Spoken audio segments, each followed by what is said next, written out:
Hey guys, back with you again. I just want to show you and give you a little tour of our facility here at the Anderson District's 1 and 2 Career and Technology Center in Williamston. This is my shop, and of course you're only going to get a snapshot of it. But this is where we do a lot of our practical skills. This shop in the 2009-2010 school year was actually an electricity shop, and we've taken it and transformed it to fit our needs and turned it into our fire academy. One of the things you see, obviously, off the bat is our fire truck. We do have a fire truck in the program. Now, I will tell you that a fire truck is actually not a necessity for running a Career Technology Center firefighting program.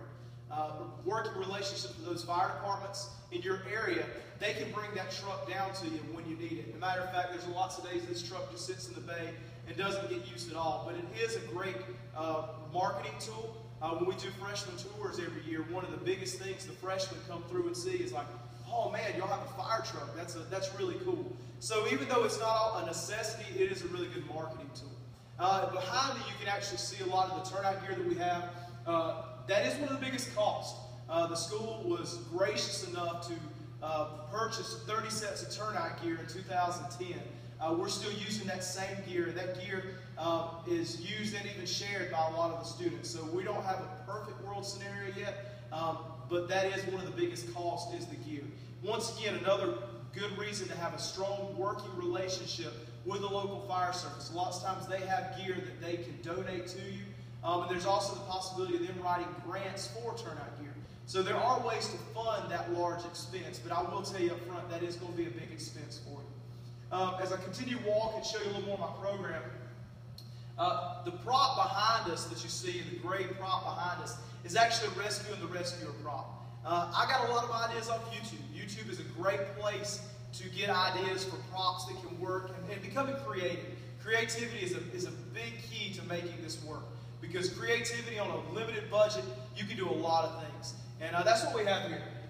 This is the ladder bell prop. Our students in the rescue and the rescuer class during their senior year learn how to dive headfirst out windows. And we're able to do it on a shorter version so that it's a lot safer than having them dive headfirst out of a second-story window. So that's been a really cool thing that I picked up off YouTube. Also inside this prop, we have a through-the-wall simulator to where students have to pass through a 16-inch opening wearing their full turnout gear and their SCBA. Also, there's another window over here that simulates what we call the Denver drill. The Denver drill goes back to a Denver firefighter that was killed in the line of duty when he was trapped on the second story of a building, and his fellow firefighters were unable to get him out of a confined space on the second floor. So we train our firefighters for similar situations today to help them know how to get those firefighters out when things go bad. Another thing you see here is our forcible entry prop. This prop was purchased through a grant through the South Carolina Firefighters Association.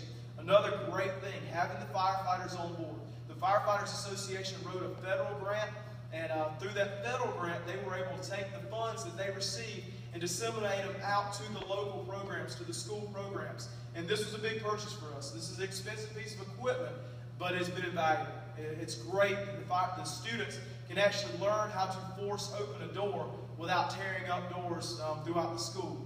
And also in the past, before we had the simulator, basically we would take and set the tools up to a door and simulate the whole process. Where now we actually get the kids to strike the irons, force the door, and feel the difficulty of forcing a door. Another thing you may be able to see as well is our rescue mannequin. This was also purchased through the grant through the South Carolina Firefighters Association. This is great for search and rescue.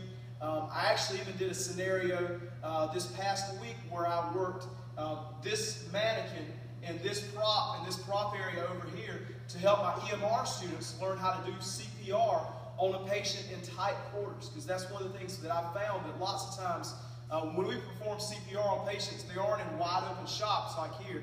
They're in a small bathroom or a small bedroom with limited floor space. So being creative, once again, taking a firefighting mannequin and also taking a rescue and the rescuer prop, we were able to use it in EMR as well. A lot of our training and certification still has to take place outside of this shop. The firefighting certification requires students to be in a live fire environment inside a burn building. At this time, this program does not have a burn building. We travel about 30 minutes down the road to the Anderson County Training Facilities burn building. We take about 4 field trips a year per class out to that training facility so that we get the students give the students the opportunity to be able to be in that live fire environment. However, there are some talks in the works here at the Career Center that hopefully there may be the possibility of us soon adding a burn building here on campus. And one of the ways that we may be able to do that is through the use of shipping containers and Connex boxes. We've been looking and pricing those. We found that those are a cheap alternative to a concrete burn building, and you can put those training facilities on your school, on your campus, and have those students give those students that awesome ability to be able to get that training on site during school hours. So all this stuff works together. There are expenses, there are hurdles, there are tough things that you have to go through. But in the end, I really feel that this program is definitely worth the time and effort that you put into it. And once again, we've been very successful. Another success story I'll just kind of share with you. I talked a little bit about it in the last, some of the students that I put in as career firefighters. I told you that I teach first aid CPR. And I stress the importance of those students learning how to do CPR and first aid. And I've actually had 3 former students who have performed CPR on patients and have actually had saves. One of the students actually was able to perform CPR on his dad. And his dad was in cardiac arrest. They brought him back to life by performing the CPR that he learned in this program. So it's really cool. It's a cool program, and I hope that I can help y'all out. Also, I will do a shameless plug before I sign off here. If you would like to know more about my program, you can follow me on social media. Basically, I have 3 social media sites that I update quite a bit, and this is a good way to see what we're doing here in my program.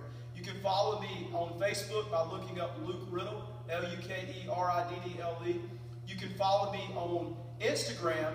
My handle is ACTC Riddle, and you can follow me on Twitter at Luke Riddle CTC.